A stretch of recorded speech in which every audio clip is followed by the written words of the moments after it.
I lied about my past to my fiancé, but now my old life is about to catch up to me. I was standing in my fiancé's kitchen making dinner when he came home from work and said something that made my blood run cold. "You're never going to believe who just got hired at my firm. This woman from some small town in Indiana says she knows the area really well. Actually, she mentioned she might know you since you're both from Millbrook." My fiancé thought my name was Elise Parker, from a normal, middle-class family. He didn't know my real last name was Novak. He didn't know about the trailer park or my mother's revolving door of terrible boyfriends. He didn't know anything about who I'd actually been before I met him. And now someone from my past was working 30 feet from his office, probably recognizing me from the engagement photo on his desk. I'm 29 years old, and I've been living under a partially false identity for the past 5 years. Not illegally. My first name really is Elise. It's my middle name that I started using instead of Christina. And Parker was my grandmother's maiden name. But I let everyone believe it was my birth name, moved across the country, and built an entirely new life based on a carefully constructed version of myself that erased everything I wanted to leave behind. And it worked perfectly until the day my fiancé mentioned his new coworker from Millbrook. My legal name is Christina Elise Novak. I grew up in Indiana, Millbrook, population 8,000. The kind of place where everyone knows everyone and your reputation follows you from kindergarten through retirement. My family was what people politely called troubled. My father abandoned us when I was 7. My mother cycled through boyfriends, most of them worse than the last. We lived in a trailer park on the edge of town, surviving on welfare and whatever jobs my mother could keep for more than a few months. I was a good student despite everything, made honor roll, joined clubs, tried to be the kind of kid who'd escape to college and never look back. But my home life followed me everywhere. Kids knew my mother showed up drunk to school events. Teachers pitied me. I was that girl, the one from the trailer park, the one people felt sorry for but didn't really want to befriend. Then I met Derek right after I turned 18, just weeks after graduation. He was 24, worked construction, had his own apartment and a truck. He paid attention to me in a way no one else ever had, made me feel special and grown up. Looking back, I can see all the red flags. Isolating me from friends, controlling behavior disguised as care. But at 18, desperate to feel loved and to escape my mother's trailer, I thought Derek was my salvation. I moved in with him instead of going to college like I'd planned. My scholarship to Indiana State went unused. Within 6 months, Derek's true nature emerged. He was possessive, jealous, verbally abusive. He controlled all the money, wouldn't let me work, accused me of cheating if I so much as talked to another man. The relationship became my entire world, and that world was suffocating. I stayed for 3 years.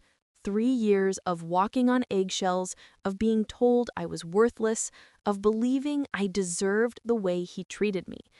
The abuse never became physical. Derek was too smart for that, knew that bruises could be seen. Instead, he specialized in psychological warfare, constantly criticizing my appearance, my intelligence, my worth, telling me no one else would ever want me, making me believe I was lucky he put up with me. The final straw came when I was 21. Derek had a friend named Marcus who came over to watch football one Sunday. Marcus made an offhand comment about my appearance, something innocuous, like, "nice shirt." And Derek exploded after he left, screamed at me for hours about being inappropriate, about trying to get attention, about disrespecting him in his own home. Then he locked me in our bedroom and took my phone, saying I'd lost the privilege of communication until I learned to behave. I was locked in that room for 2 days.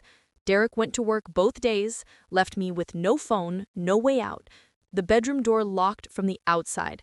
He brought me food once a day like I was a prisoner. On the second night, he came home drunk and apologetic, unlocked the door, told me he loved me, and had only done it to teach me a lesson. Something broke in me that night, or maybe something finally healed. I realized with absolute clarity that I would die in this relationship if I didn't leave. Not physically die necessarily, though maybe eventually, but the person I was supposed to be would die, was already dying. I started planning my escape. Derek controlled all the money, so I began stealing small amounts of cash from his wallet. $5 here, $10 there, amounts small enough he wouldn't notice. I hid the money in a tampon box under the bathroom sink, the one place I knew he'd never look. It took me 4 months to save $800.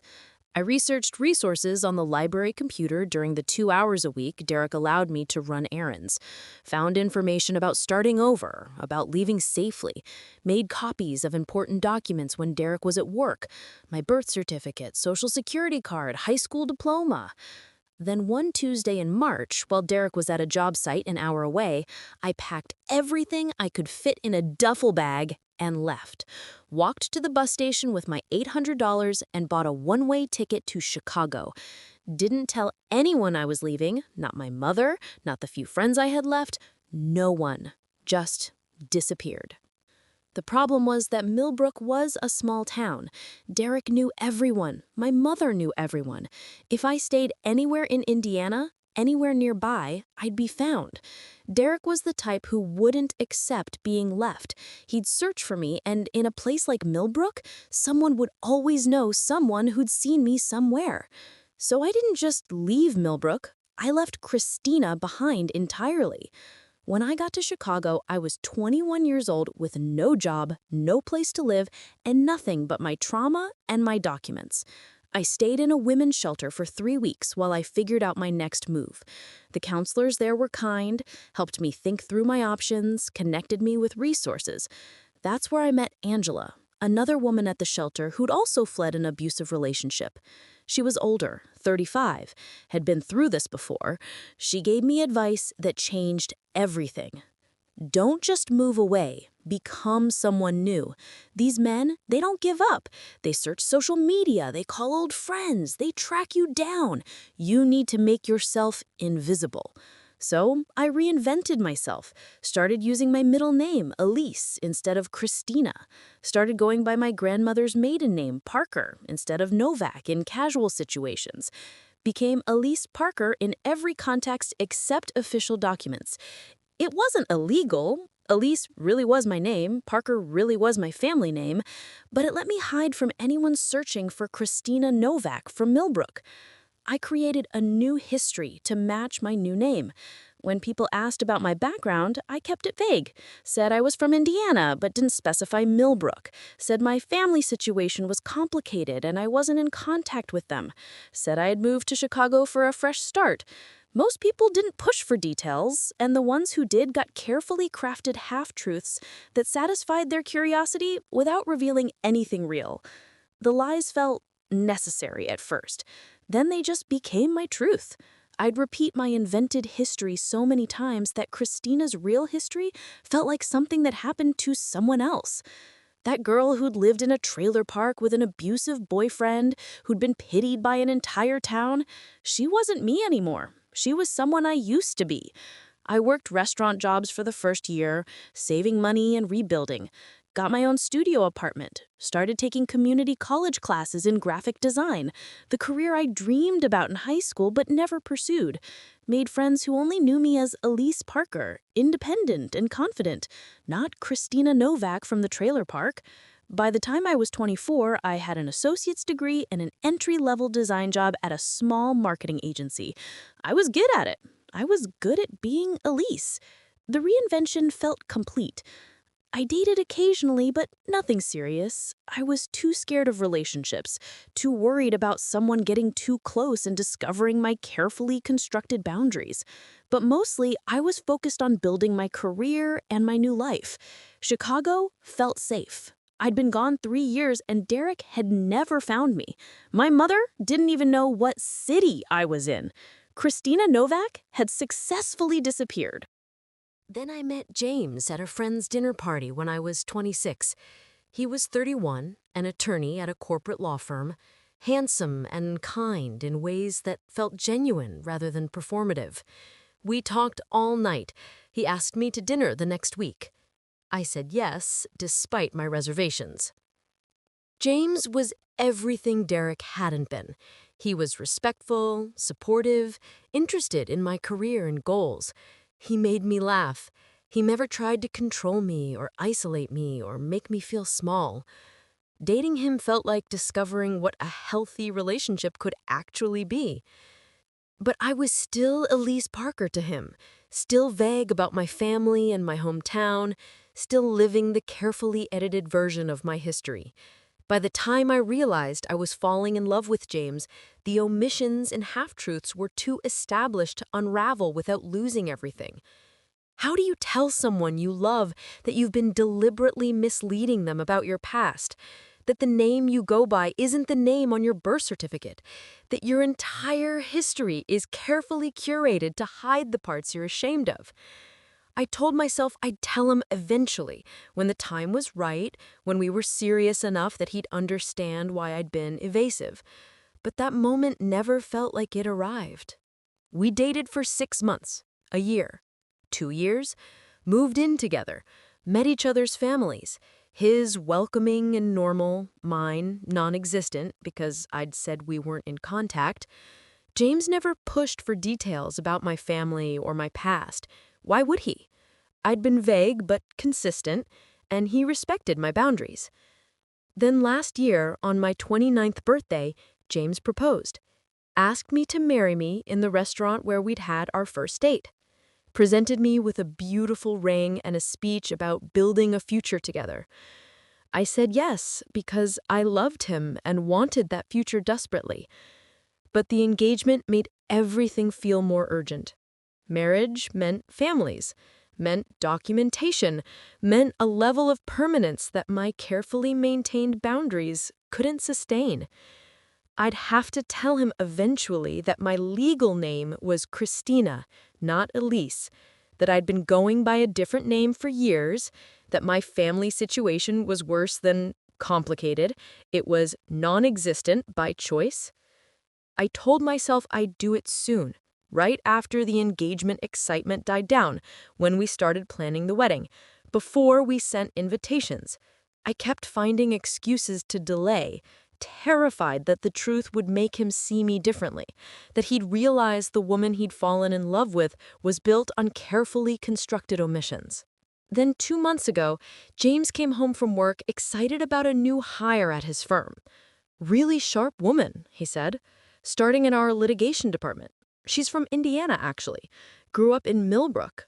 I mentioned you were from Indiana, and she seemed really interested. Said she definitely knows the area. My stomach dropped, but I played it casual. Millbrook's not that close to where I grew up. It was true in spirit, if not in fact. The person I was now, Elise Parker, hadn't grown up in Millbrook. Christina Novak had, but I'd spent 5 years trying to leave her behind. Still, it's a small state in some ways. She seemed convinced you two might have mutual connections. Her name's Rachel Summers. Ring any bells? Rachel Summers. I didn't immediately recognize the name, but that meant nothing. Millbrook was small enough that everyone knew everyone's business within 1 or 2 degrees of separation.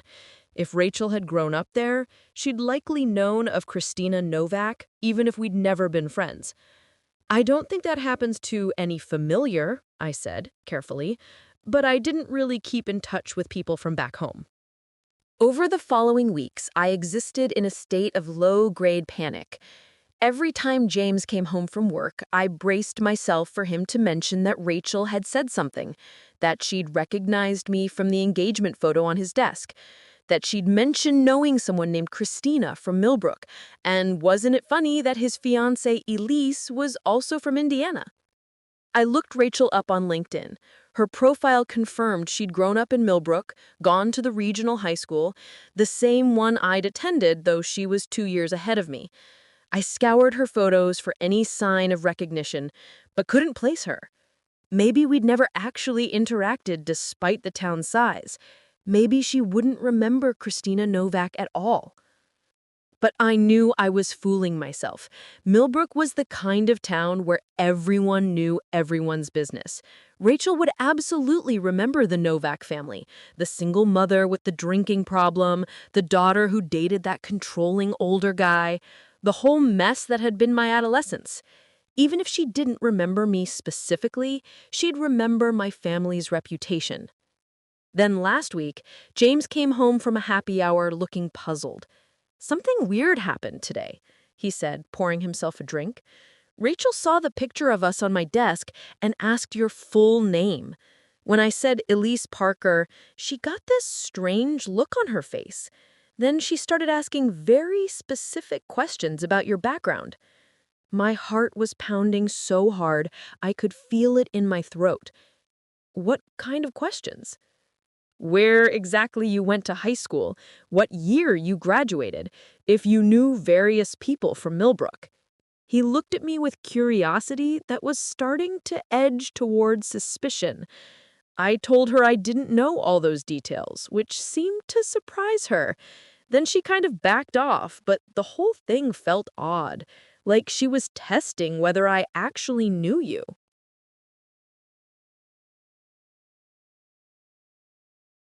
I had a choice in that moment. I could deflect, could say, Rachel must have me confused with someone else, could maintain my careful boundaries for a little while longer. Or I could tell the truth, before James heard it from someone else. Before Rachel connected the dots and mentioned to someone at the firm that James's fiancée, Elise Parker, was actually Christina Novak from Millbrook, the girl from the trailer park who disappeared years ago with her controlling boyfriend. "James," I said, my voice shaking, "we need to talk. There's something I should have told you a long time ago." I told him everything that night, sat him down, and explained my entire history. My real first name, my family situation, Derek, the escape, the decision to go by Elise Parker instead of Christina Novak.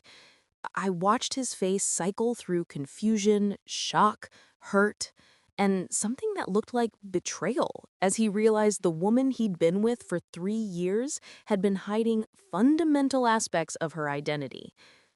"Your name is Christina," he said when I finished. It wasn't a question.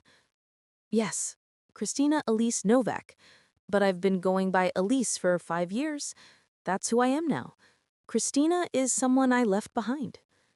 "You let me believe Parker was your legal last name." "I never said it was. I just didn't correct the assumption." Even as I said it, I knew how weak it sounded.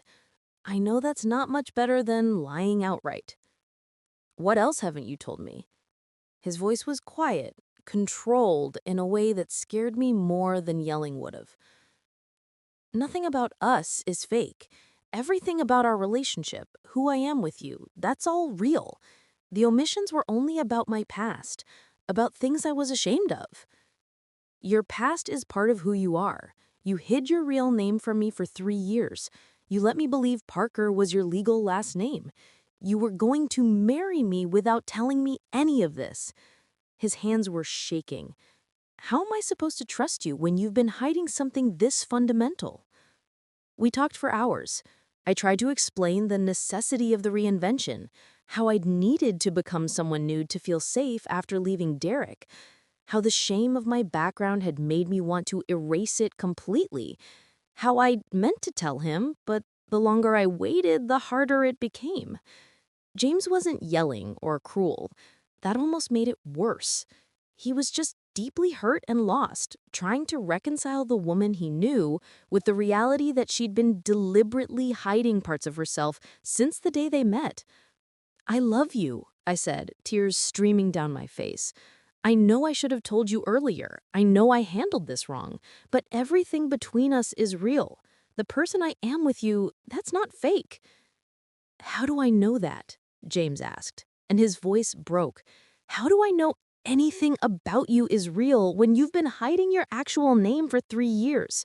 When you're so ashamed of where you came from that you pretended to be someone else?" "I'm not pretending. Elise is my real name. It's just my middle name. And I'm not ashamed of surviving something terrible. I'm just I struggled to find words. I wanted to be someone new, someone without all that baggage, someone you could love without pitying me. I wouldn't have pitied you, James said quietly. I would have admired you for getting out, but you didn't give me that choice. You decided I couldn't handle the truth, so you hid it. He was right. I'd been so convinced that my past would make me unlovable that I'd never given him the chance to prove me wrong. You're right, I whispered. I was wrong. I was a coward. You survived something terrible. That's not cowardice. But not trusting me with the truth? That's not about survival anymore. That's about not believing I could love all of you. He asked me to stay with a friend for a few days while he processed everything. I packed a bag and left our apartment, texting my friend Sarah that James and I had had a major fight. I couldn't bring myself to explain that the fight was about the identity I'd been hiding for 5 years. Over the next 2 weeks, James and I texted occasionally but didn't see each other. Short messages, he needed time, he was trying to figure out what he wanted, he wasn't ready to talk yet. Each message made my chest tighten with fear that I'd destroyed the best relationship of my life because I'd been too scared to be fully honest.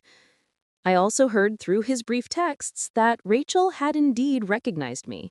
She'd gone to Millbrook High School and remembered Christina Novak, not well, but enough to recall the family situation and the fact that I'd disappeared suddenly after graduation. She'd been planning to mention it to James, but had decided to be discreet once she realized the sensitivity of the situation. I should have been grateful for her discretion. Instead, I just felt exposed. Then yesterday, a letter arrived at Sarah's apartment, forwarded from my address. Handwritten from James. I stared at the envelope for 10 minutes before I could bring myself to open it, terrified it would be a formal breakup or a request to move out permanently. Instead, it was 3 pages explaining his thoughts. Elise, I'm going to call you that because that's who you've been to me for 3 years. I've spent 2 weeks trying to understand what you told me. At first, I was just angry and hurt. You hid something fundamental about yourself. I thought I knew you, and it turned out there were entire parts of your life I knew nothing about. But as I've had time to think, I've started to understand why you did it. You were 21 years old, escaping an abusive relationship, trying to start over. You used your middle name and grandmother's last name because you needed to feel like someone new. That's not manipulation, that's survival. I talked to my friend Sarah, who works with abuse survivors, and she helped me understand how common this is. How many people feel they need to reinvent themselves to truly escape. How the shame and trauma make it feel impossible to be honest about your past. How you probably believed that telling me the truth meant risking everything you'd built. I understand now why you hid your background from me. I understand why you kept those boundaries, even after we got serious. You were protecting yourself, protecting the new life you'd created, protecting against anyone judging you for things that weren't your fault. But, Elise, I need you to understand my position too. Finding out that you've been hiding this for 3 years broke something in me. Not because your past matters. I don't care that you grew up in a trailer park or that you were in a terrible relationship. I care that you didn't trust me enough to tell me, that you were going to marry me while still keeping these walls up. I can't marry you right now. I know that's not what you want to hear, but I need time to rebuild trust. The engagement is off, but that doesn't mean we're over forever.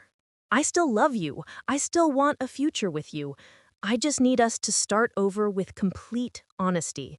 I need you to be Christina Elise, not just Elise. I need to know the real you, all of you, including the parts you're ashamed of. If you're willing to do that, to really be honest about where you came from and what you survived, then maybe we can rebuild this. Not quickly, not with a wedding date already set, but slowly, with a foundation of truth instead of carefully maintained boundaries. I'm not saying this will be easy.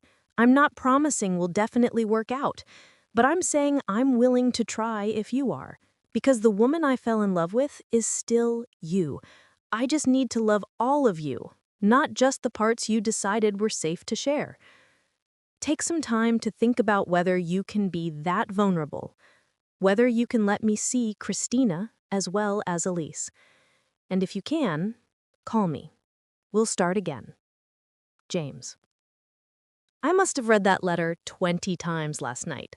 Cried through the first reading, then the second, then several more. Relief and grief and hope and terror all mixed together into something that felt like my chest was cracking open. James broke off our engagement. The wedding we had started planning isn't happening.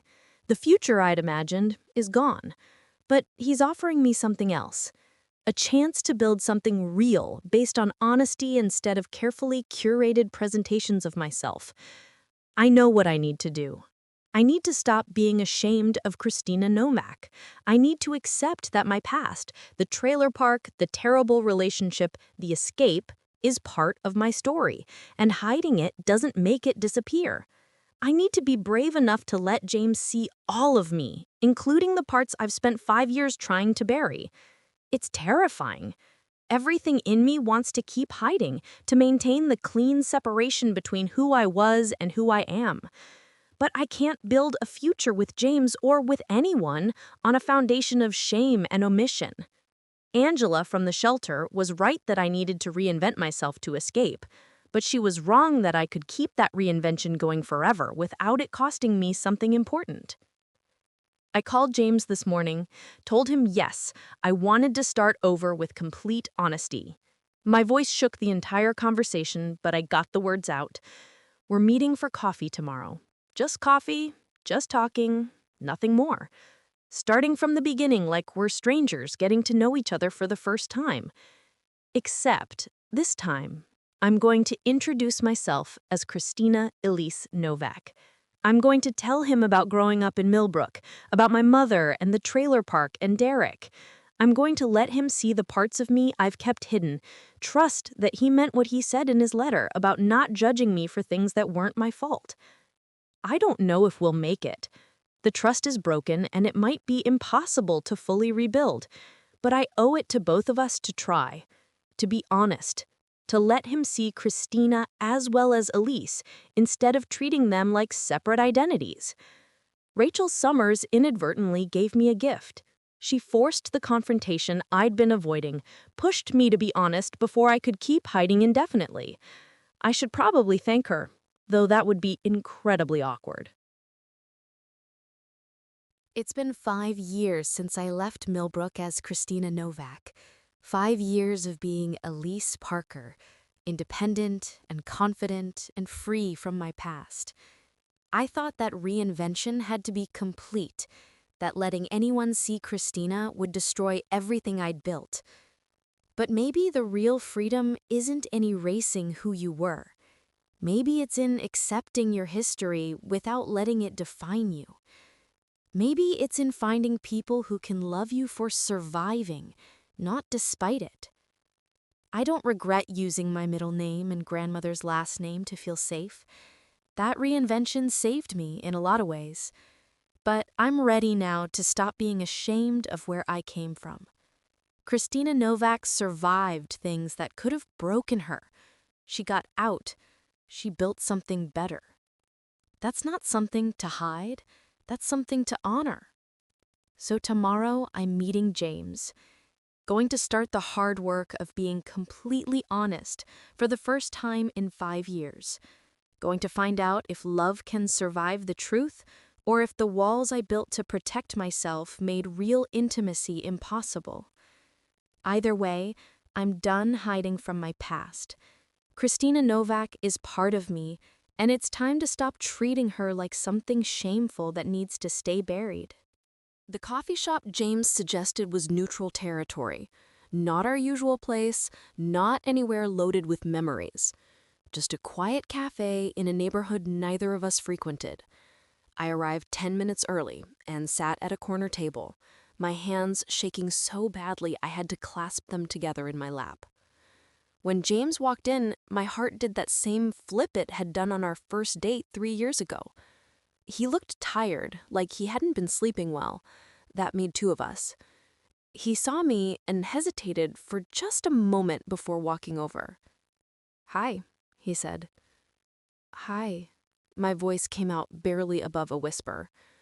We ordered coffee, something to do with our hands, a familiar ritual in an unfamiliar situation. Then we sat across from each other, and I forced myself to meet his eyes. I don't know where to start, I admitted.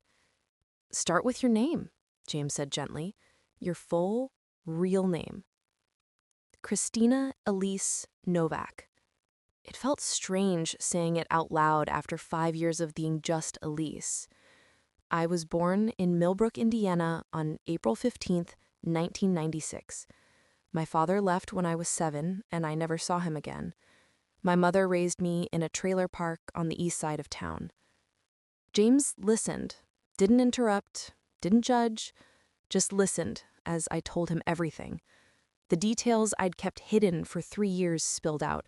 My mother's drinking, the parade of her boyfriends, the shame of being the poor kid everyone pitied, going to school in thrift store clothes while other kids had knew everything, being smart enough to get good grades but never quite fitting in because everyone knew where I came from.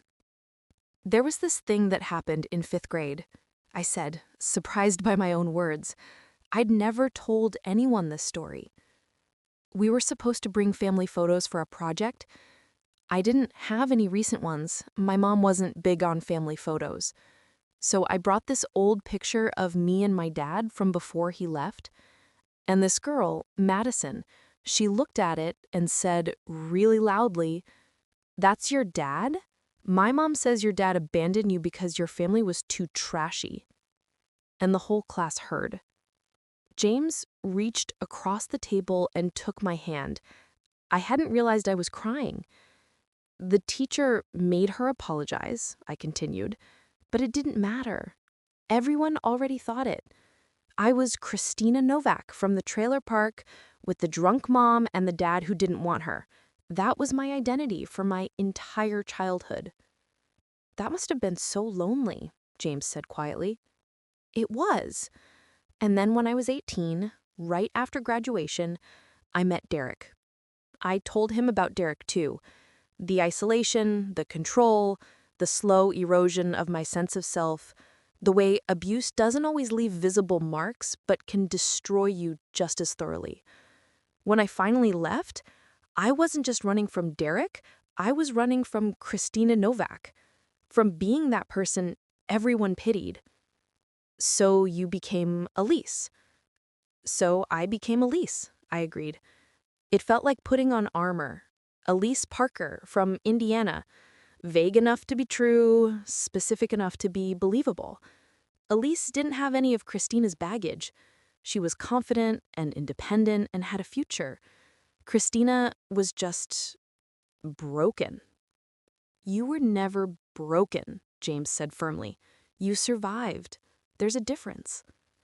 I know that now, or I'm starting to know it, but at 21, I just felt broken, and I wanted so badly to be someone else, someone you could love without feeling sorry for. I don't feel sorry for you. I'm angry you didn't trust me with this, yeah, but I don't pity you. I'm in awe of you. You got yourself out of a terrible situation with no help. You put yourself through school. You built a whole new life from nothing. That's not something to be ashamed of. That's extraordinary. I was full on crying now, tears streaming down my face in this coffee shop while other customers pretended not to notice. I was so scared you'd see me differently if you knew, that you'd see Christina from the trailer park instead of Elise, the graphic designer. I see both, and I love both. The woman who survived all that, and the woman who had the strength to rebuild. They're both you. They've always been you. We talked for 3 hours in that coffee shop. I told him things I'd never planned to share. Memories from childhood, specific incidents with Derek, the fear that had followed me for years that he'd somehow find me, the recurring nightmares I still had sometimes about being back in that locked bedroom, the guilt I felt about leaving my mother behind even though staying would have destroyed me. James told me about his own struggles, being the youngest of 4 overachieving siblings, always feeling like he had to prove himself. His father's impossible standards, his mother's passive aggression. He said, "It's not the same as what you went through, but I understand difficult families. I understand wanting to present a different version of yourself to the world." "Why didn't you ever tell me about that?" I asked. "I guess for the same reason you didn't tell me about your past. Shame, fear of judgment, wanting to seem like I had it all together." He smiled ruefully. "We've both been hiding parts of ourselves." As we talked, something shifted between us. The tension that had been there when we first sat down began to ease. We weren't back to where we'd been, the easy intimacy of our relationship before everything imploded, but we were building something new, something more honest. "I need you to understand something," James said as we finally prepared to leave. "I'm not calling off the engagement because I don't love you or don't want to marry you. I'm calling it off because we need to rebuild our foundation. I need to trust that you'll tell me hard things instead of hiding them, and you need to trust that I won't run when things get difficult." "I understand," I said. "I don't like it, but I understand." "Can I ask you something?" James said as we stood outside the coffee shop. "Do you want to go back to Millbrook? Face your past there?" The question made my stomach clench. "I don't know. I haven't been back in 5 years. I don't know if I'm ready for that." "Think about it. Not for me, for you. You've been running from that place for so long. Maybe facing it would help you stop running." We agreed to meet again the following week. Baby steps, James called it. Rebuilding slowly instead of rushing back into what we'd had. It was frustrating and hopeful in equal measure. Over the next month, James and I met regularly, sometimes for coffee, sometimes for walks, once for dinner at a restaurant neither of us had been to before. Each time, I practiced being more honest, telling him when I was anxious instead of pretending everything was fine, admitting when I didn't know something instead of deflecting, letting him see the Christina parts of me I'd kept carefully hiding. It wasn't always comfortable. There were moments when I wanted to retreat back into Elise, into the carefully curated version of myself that felt safer, but I forced myself to stay present, to be vulnerable, even when it scared me. James did the same. Told me about fights with his father, about feeling like a disappointment despite his success, about his own anxieties that he'd been hiding behind a facade of having everything together. We were both learning to be more real with each other. Then one evening, about 6 weeks after our first coffee shop meeting, James asked, "Have you thought any more about going back to Millbrook?" I had. I had been thinking about it constantly, actually. The idea terrified me, but also felt necessary somehow, like I couldn't truly move forward without confronting what I'd left behind. "I think I need to go," I said slowly, "but I don't want to go alone." "I'll come with you, if you want me there." "I do." The relief was immediate. I really do. We planned the trip for the following weekend. I was anxious the entire week leading up to it, barely sleeping, constantly second-guessing the decision. But James was patient, checking in without pushing, letting me process at my own pace. The drive to Millbrook took 3 hours. James drove while I sat in the passenger seat, watching familiar and unfamiliar landscapes blur past. The closer we got, the tighter my chest felt. "We can turn around any time," James reminded me. "You don't have to do this if you're not ready." "No, I need to," I said. "I'm just scared." Millbrook looked exactly the same and completely different simultaneously. The main street still had the same stores, the same tired look, but everything seemed smaller, less significant than it had in my memories. We drove past my old high school, past the grocery store where my mother used to work, past Derek's old apartment building.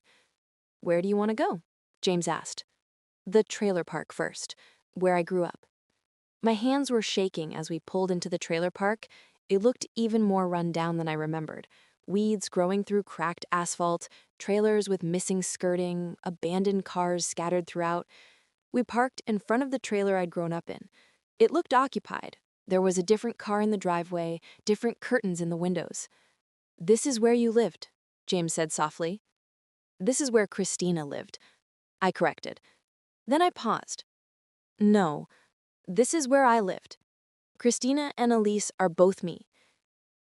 We sat there for a while, me just staring at this place that had shaped so much of my childhood. All the shame I'd felt about living here, the embarrassment of bringing friends home, the constant awareness that everyone thought we were trash. Looking at it now, I felt something different. Not shame, but sadness.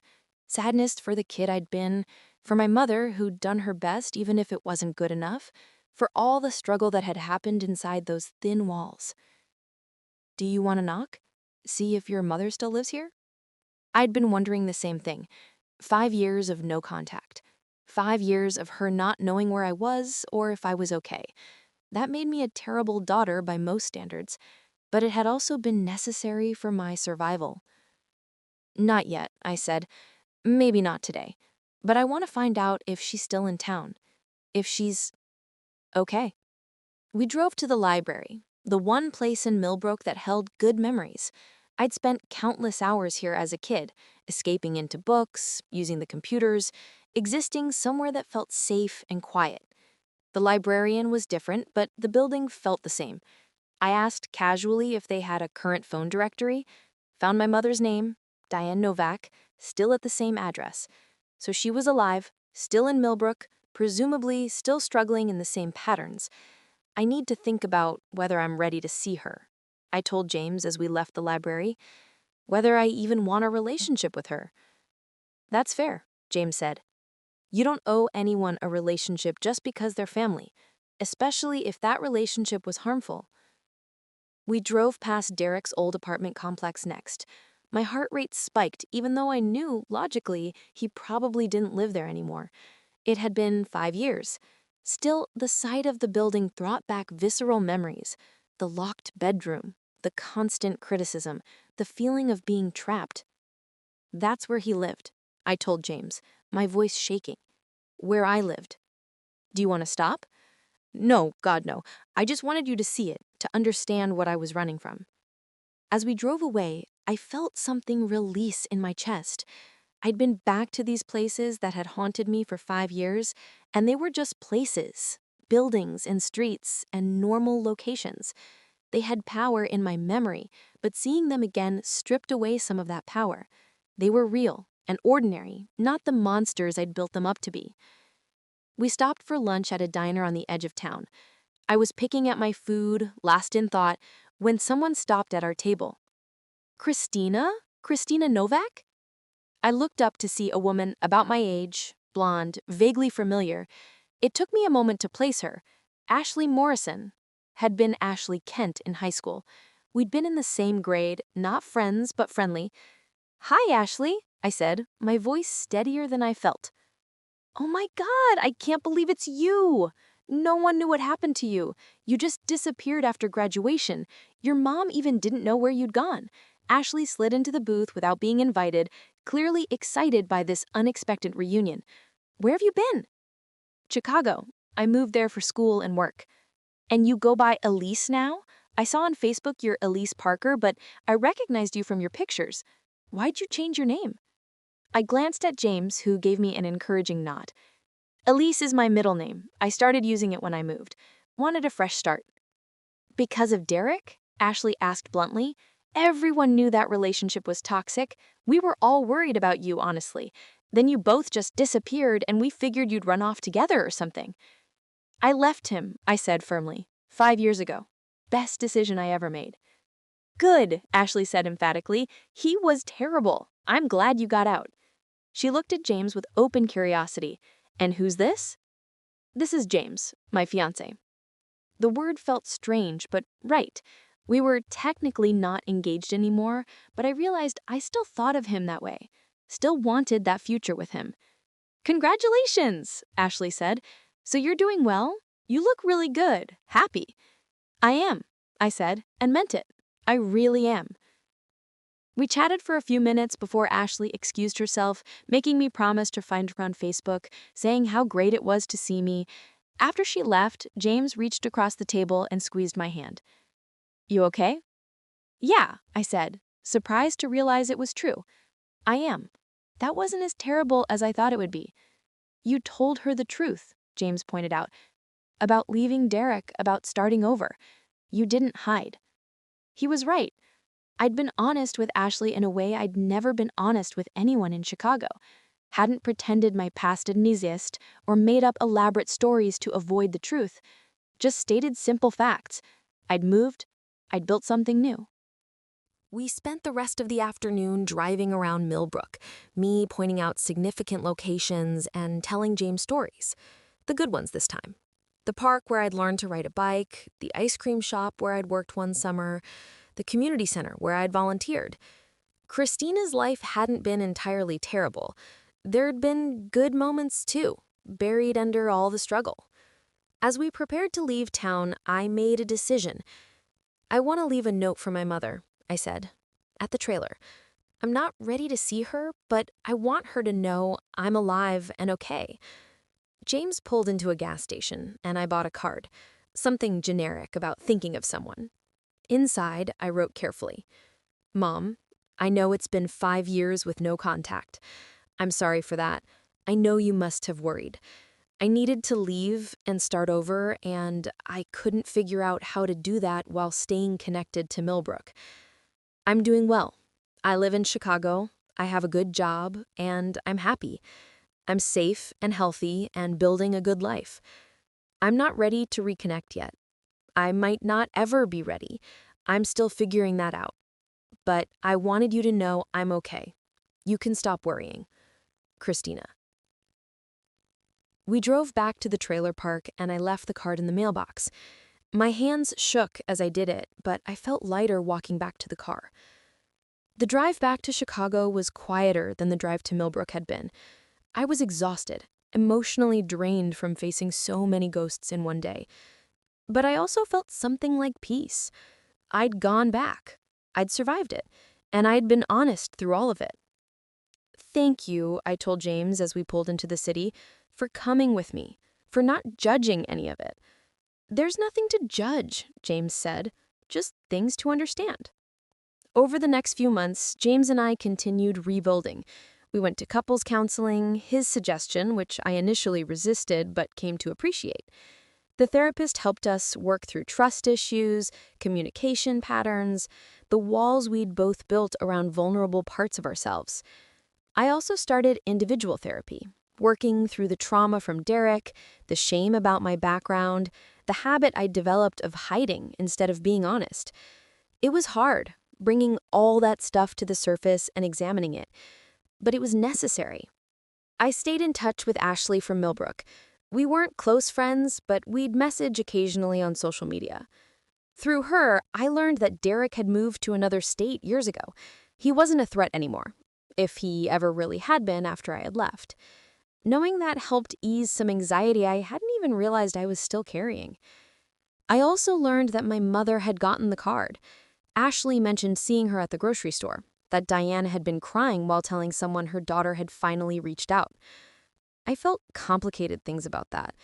Guilt, relief, sadness, anger. I still wasn't ready to reconnect yet. I might not ever be ready. I'm still figuring that out. But I wanted her to know I'm okay. You can stop worrying. Rachel Summers, the coworker who'd recognized me, reached out through James to apologize for any discomfort she'd caused. I met her for coffee and we had a surprisingly good conversation. She'd left Millbrook for similar reasons, wanting to escape a reputation, start fresh. We weren't so different, really. 6 months after our trip to Millbrook, James and I were having dinner at our apartment, the one we'd moved back into together after 3 months apart. We'd just finished eating when James said, I have something for you. He pulled out a small box. Inside was my engagement ring, the one I'd returned to him months earlier. I want to try this again, he said, if you do. The right way this time, with both of us being completely honest about who we are and where we come from. Are you proposing? I asked, my voice shaking. I'm re-proposing, James clarified, to Christina Elise Novak, originally from Millbrook, Indiana, daughter of Diane, survivor of a terrible relationship, woman who rebuilt her entire life from nothing. Will you marry me?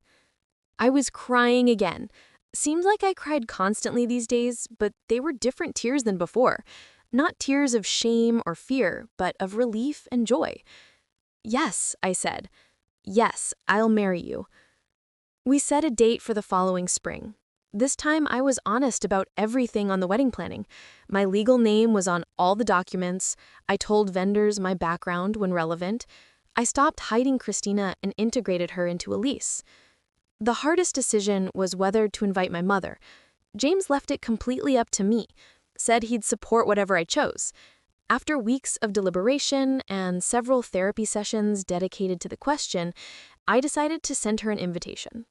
Not because I thought we'd have some fairy tale reconciliation, but because she was part of my story, and I was done pretending she didn't exist. My mother RSVP'd yes, with a short note. "I'm so proud of you. I'd love to be there. Love, Mom." I cried reading it, showed it to James, who held me while I processed all the complicated emotions that note brought up. The wedding was small. Mostly James's family and our friends from Chicago, plus a few people from my past, including Ashley from Millbrook. My mother came, sober and nervous, wearing a dress that was clearly new and probably stretched her budget. We didn't have deep conversations or resolve years of issues, but she was there, and that mattered. When the officiant said, "Christina Elise Novak, do you take this man?" I didn't flinch at my full name. I said, "I do," clearly and proudly. At the reception, my mother approached me hesitantly. "You look so beautiful," she said, "and so happy. I always knew you'd get out and make something of yourself." "Thank you for coming," I said. "It means a lot." "I'm sorry," she said suddenly, "for not being a better mother, for not protecting you better, for everything." I could have said it was fine, could have offered easy forgiveness to avoid discomfort, but I was done with easy lies. "I'm working on forgiving you," I said honestly, "but I'm not there yet, and I don't know if I will ever be ready for a close relationship. But I'm glad you came today." She nodded, tears in her eyes. "That's fair. That's more than fair. I'm just glad you're okay." It wasn't a Hollywood ending. We didn't hug and cry and resolve everything. But it was honest, and that felt like enough. That night, after the reception ended and James and I were finally alone in our hotel room, I looked at myself in the mirror, still in my wedding dress, hair coming loose from its careful style, and makeup smudged from happy tears. "Hi, Christina," I said to my reflection. "Hi, Elise." We did it. James came up behind me, wrapped his arms around my waist. "No regrets?" "About marrying you? Never." I leaned back against him. "About telling the truth? That either." "Even though it almost cost us everything?"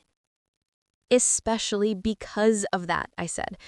"If we'd gotten married with those lies still between us, we would have fallen apart eventually. This way, we have something real." 5 years ago, I'd run from Millbrook and Christina Novak, convinced that erasing my past was the only way to have a future. I'd built a new identity, hidden behind careful omissions and strategic vagueness. And for a while, that reinvention had been necessary. It had saved me, given me space to heal and grow. But eventually, those same walls I'd built for protection became a prison. They kept people out, kept me isolated, kept me from being fully known and fully loved. Rachel Summers showing up at James's firm had been the catalyst that forced change. But the real transformation had been my choice to stop hiding, to introduce James to Christina, to go back to Millbrook, to send that card to my mother, to put my real name on my wedding invitation. I'm Christina Elise now. Both names, both parts of my history. The girl from the trailer park and the woman who escaped. The survivor and the thriver. All of it together. No more separation between who I was and who I am. It's been a year since the wedding now. James and I are happy. Not perfect. We still fight and struggle like any couple, but we're honest with each other in ways we weren't before. When I'm scared or ashamed or struggling, I tell him instead of hiding it. When he's stressed or worried or insecure, he does the same. I've been back to Millbrook twice more, once to see my mother for coffee, awkward but meaningful, and once just to drive through and remember. It gets easier each time. The place has less power over me now that I've stopped running from it. I still go by Elise in most contexts. It's the name I've used professionally for years, the name all my friends know me by. But I don't hide Christina anymore. When people ask about my background, I tell them the truth. Grew up in a small town in Indiana, complicated family situation, moved to Chicago to start fresh. Simple, honest, no elaborate fabrications required. My therapist says I've done remarkable work integrating my past and present, that accepting all parts of yourself is one of the hardest things humans do, and I've done it with courage and grace. I don't always believe her, but I'm trying to. Sometimes I think about the different path my life could have taken. If Rachel had never gotten hired at James's firm, I might have married him with those lies still intact. We probably would have lasted a few years before the foundation of omissions crumbled under the weight of marriage and real intimacy. Or maybe I would have kept the secret forever, lived my whole life as just Elise Parker, never fully known by anyone, including myself. That possibility makes me sad.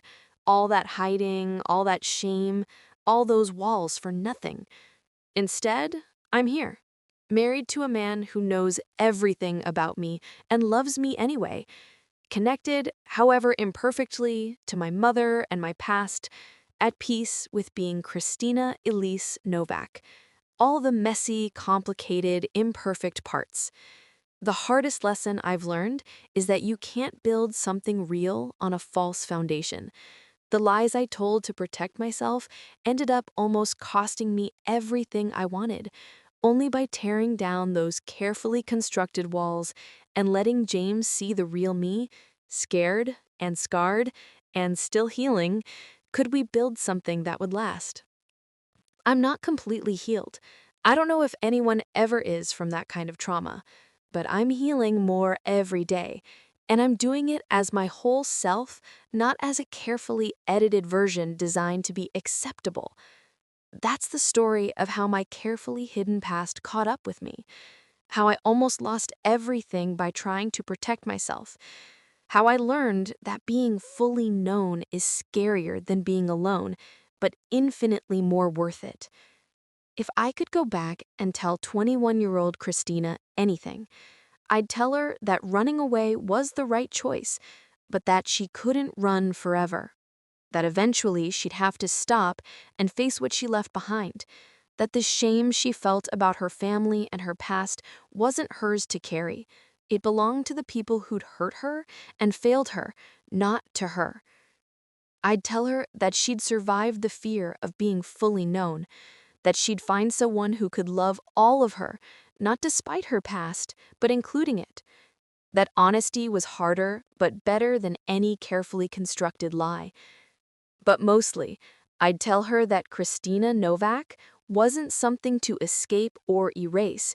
She was someone to honor, a survivor, a fighter, someone strong enough to leave when leaving was the only option. That running away from her meant running away from the strongest parts of herself. I know that now. It took almost losing James to learn it, but I know it now. And every day I'm grateful for Rachel Summers and her inconvenient recognition, for James's letter and his willingness to try again, for my own courage in choosing honesty over comfort. I'm Christina Elise Novak. Both names, both histories, one person. Finally, completely, honestly, myself.